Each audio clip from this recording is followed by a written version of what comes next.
I'm back every day to keep you updated with all of this very important information, as well as boil all of this information down into these short videos that you can look at each and every day to stay updated with everything going on regarding the massive stimulus package, a fourth stimulus check, raises to benefits like Social Security, SSDI, SSI, VA, RRB, and anything else we can get for the low income and fixed income Americans out there who are struggling so badly right now. So I'm here for you in any way that I can be. Thank you so much for your support. Subscribe right down below the video, and let's get into this right away. So let's first start off by talking about this new guaranteed basic income program that was just announced. In fact, I've been saying this for months now. Like literally every single week, we are seeing more and more of these guaranteed basic income programs or universal basic income programs popping up all over the country. Well, last week I reported a couple new ones to you out of Tacoma, Washington, and then 2 of them out of New Mexico in La Cruz, I believe I'm saying that correctly, and Santa Fe. If you live in either of those areas, check those programs out. Applications, I believe, are still open for probably a couple more days where you can get cash payments, no strings attached. However, as of today, we've got another new one. Yes, another new one has just popped up. And I anticipate many more of these programs will continue to pop up week after week going forward, basically through the rest of the year and beyond. This is a new thing now. They're very, very popular. So now this one is in Providence, Rhode Island. So if you live in Providence, Rhode Island, applications are open right now. Actually, for just a few more days, they're open until, I believe, Saturday, the end of the day on Saturday. You might want to check it out if you live in Providence, Rhode Island. $500, no strings attached payments for the next 12 months that you can use on whatever you want. Nice. So if you live there, be sure to check that out. Just do a simple internet search and search it up, and you can probably find it right there. Fill out that application if you feel like you would be eligible. Now, again, there's a lot of these programs. Guaranteed basic income programs are the new hot thing right now. They are very, very popular. They are popping up all over the place. Literally, every single week I bring you more of these programs that are popping up all the time. So maybe one will hit a town near you, right? Let's just hope so anyway. Hopefully all of you can take advantage of some of these programs. All right, let's jump into something else here. I want to quickly buzz through this. This is just really fast here, but we have to take note of this because if we think back to early 2020, there were a lot of things that we were seeing in other countries around the world that eventually kind of came to the United States. Here's what's really interesting. New Zealand, they are going into a nationwide lockdown immediately. Yes, a 3-day nationwide lockdown. Like, not just a little bit. No, they're locking the whole place down for 3 days. New Zealand. Meanwhile, Australia, Sydney, Australia, is still in a 7-week lockdown. Originally, when they implemented the lockdown, almost 2 months ago, it was only supposed to be, I believe, like a 2-week lockdown, something like that. Well, it keeps getting extended because cases keep rising and rising, meanwhile, while they're still in lockdown. So here's the thing. They are in this lockdown for 7 weeks right now, and anybody that violates this lockdown in Sydney, Australia, fines are over $3,700. Could you imagine stepping outside of your house and all of a sudden getting slapped with a $3,700 fine? Ouch! That would not be a good thing. That would really be a bad thing for a lot of people. So that's like really serious. You know what I mean? I mean, if that was here, you better believe I'm not going to peek my nose out, right? I don't want to pay that. There's no way. I'm not going to pay that. No way. So I would certainly follow the rules, even though it'd be kind of hard to do, right? But that's kind of what they've got going on right now. Also, next topic. We've got a lot to buzz through, so I'm trying to get through this quickly for you. I want to be respectful of your time, as always. All right, so next. Retail sales numbers were released this morning. Now, this is another report that comes out on a regular basis, and it's one that we want to follow very closely because people in Congress, people across government, of course, the president and economists, everybody are watching retail sales number. What this essentially means is retail sales means basically how many of us are going out and spending our money on goods and services out in the economy. Like, what are we doing with our money? Are we spending more right now or are we spending less? Well, what they found is a month-over-month analysis. They found that retail sales dropped by 1.1%, which isn't actually a good thing, right? We want increasing retail sales. Well, they do anyway. Not necessarily what we really want. I mean, it doesn't really matter what we want, but overall, the government wants more retail sales, increasing retail sales, because that means consumers, us, the people, are going out and we are spending our money on goods and services. When they see declines in retail sales, it means a couple things. First off, maybe people don't have the money to spend right now. Or number two, people are fearing this next Delta wave, this Delta variant or whatever that's going on right now.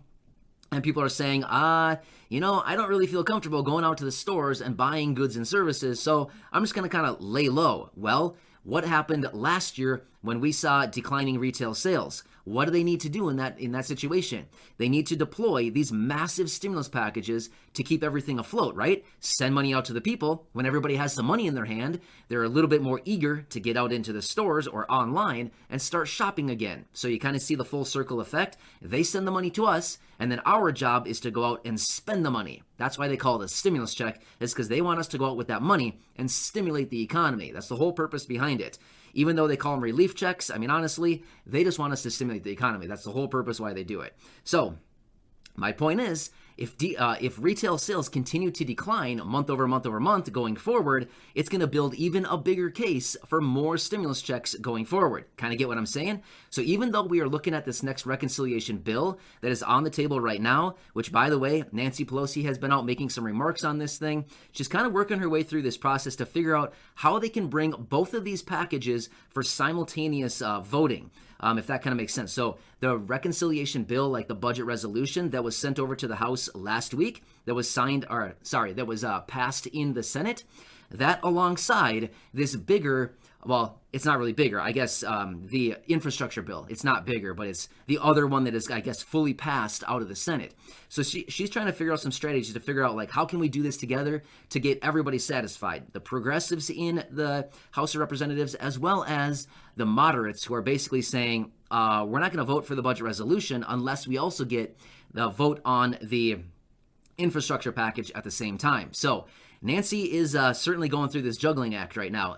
Same thing with Chuck Schumer over in the Senate. Both of these two, the leaders in both of the respective chambers, are kind of going through like this fancy juggling act right now, and they kind of need to keep everything afloat. Otherwise, things could fall apart really quickly. You know how that goes? Like juggling, if they lose track of one ball, kind of the whole thing tumbles down. You never seen that? Yeah, it's kind of the same situation with what they're going on right now in the Senate and the House in regards to these next two packages going on right now. So, yeah, a lot there also. One more note here. Well, maybe a couple more notes, but one more important note. So, Jerome Powell, who is the chairman of the Federal Reserve. So, he is a very, very influential person, right? So he's like the main guy. He is like the main person that all eyes are on. When he speaks, everybody is listening because he's the guy to determine like what's going on with the economy, right? He apparently knows everything, but I guess that's up for debate. We won't go down that road, but you know what I mean? So anyway, everybody kind of looks up to Jerome Powell to figure out like what's going on with the economy. Well, he's anticipating, well, not necessarily anticipating, but rather he's saying that this new Delta variant is essentially a wild card for the economy. In other words, we could be like in a really tough situation going forward with this Delta variant because a lot of people, like I was just saying with the retail sales, could start to say, I'm kind of good. I don't really know what this means. We're hearing all this stuff on the news as far as it's more contagious, and there's all this other stuff going on with it. Of course, I'm not a doctor. I'm not a scientist, so I can't really speak to all that stuff. But that's what we're hearing on the news right now. We're hearing all of this, that it's more contagious, it spreads more quickly, all this other business going on. And maybe people start to dry up and say, I'm kind of cool. I don't need to go out to the mall today. I don't need to go out and buy that whatever, the new shoes, the new purse. I don't need to go out and buy a TV today. You know what I'm saying? I'm not saying that anybody here is doing that. I'm just saying, as a whole, as consumers, we might be starting to think, maybe I don't really need to go out as much as I did before. Therefore, we stop spending as much money. Therefore, the economy could be in kind of a dire predicament, once again, like we were going through in 2020. Once again, which would lead to more massive stimulus packages, otherwise known as stimulus checks.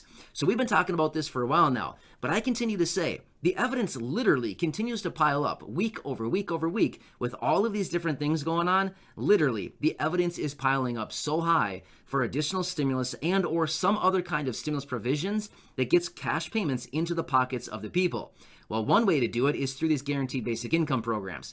But as we know, these are smaller programs that are happening on a state by state or city by city, county by county level like that. It's not actually like a huge federal program. However, we do know that there are a few of those floating around out there, but those are, probably a couple years out into the future. But the point is, there's still a lot of kind of variability with everything going on right now. Seriously, there's so much up in the air right now. But we do know that they are working on this reconciliation bill. No matter what happens with everything going on out there right now, we do know that they are still working on this reconciliation bill. And regardless of what happens going forward with this Delta variant or anything else with the economy, we know that they're still going to push this next thing through. And we are starting to see some of these different proposals popping up for what do these people in Congress actually want added into the package, right? So we're starting to see some of these different things showing up. But either way, yeah, I mean, it's getting very, very interesting right now. As I've been saying for a couple weeks, literally, you've got to make sure that you're subscribed by hitting that button down below so I can keep you updated with all this stuff going on, because literally it is changing so fast.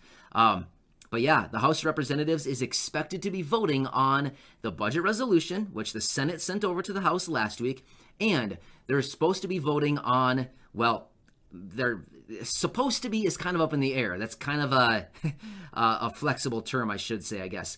But a lot of people are kind of prompting them to start voting on this infrastructure bill next week as well. Whether it actually happens or not is still kind of up in the air at this time, if Nancy Pelosi actually decides to bring it to the floor for a vote or not. But she has somewhat of a divided chamber right now. So, yeah, a lot of stuff going on, as you can probably see, right? Either way, we need to watch all this stuff very closely. With the reconciliation bill out there right now, we do know that there's a lot of stuff that they're trying to pile into this thing, including like the SSI reform, which we've talked about before here, where they want to boost benefits for SSI beneficiaries. That would be a good one. We have other things like a fourth stimulus check, monthly recurring payments, expansion of the child tax credit, expansion of Medicare to include hearing, dental, vision, and lower the eligibility age. There's a lot of stuff that's going to be added into that package. So anyway, I wanted to give you kind of just a random update with a bunch of weird stuff that's going on right now. Of course, I will continue doing tons of other research out there with everything going on, but I came across a bunch of different things that I talked about in this video, and I thought, you know what? Not one of these things individually is good enough for like its own video, you know what I mean? But I thought, you know what? I'm going to pile a bunch, like 5, 6 different things in one video. I'm going to burn through it as fast as I can and deliver all the stuff to you. So it's basically what I just did. So I hope you enjoyed that. But I will continue to do all this research. I'll help you out in any way that I can through these videos. I know it's a tough time out there right now. Seriously, I get it. I read the comments down below. I see the struggle. I mean, it's not a fun situation right now. But unfortunately, we're kind of at the mercy of everybody in Congress to figure out, you know, at what speed do they want to move. And once they can kind of figure it out, then we can kind of coordinate our lives and, you know, what we can figure out to have coming to us accordingly. I know it's tough, seriously, but I'm here for you every single day. I do a lot of research on this stuff. I boil it all down into these short videos and do whatever I can to make sure that my videos are valuable and they're helping you out in any way that I can. And of course, I try to work my way through these as quick as possible so that you can get the information, get in, get out the door, you know, get on with your life and do whatever you want. Of course, I don't want to be here forever taking up a bunch of your time. I want to deliver this to you very fast, very proficiently, very efficiently and reliable, transparently, all that kind of stuff. So hope all that makes sense. Thanks so much for being here. I really do appreciate it. Again, subscribe right down below the video and I'll be back in the next video and I'll catch you later with more information. I'm going to get back to the research and see if I can find some more really good stuff where I can make you some more individualized videos and really kind of hammer some of this stuff.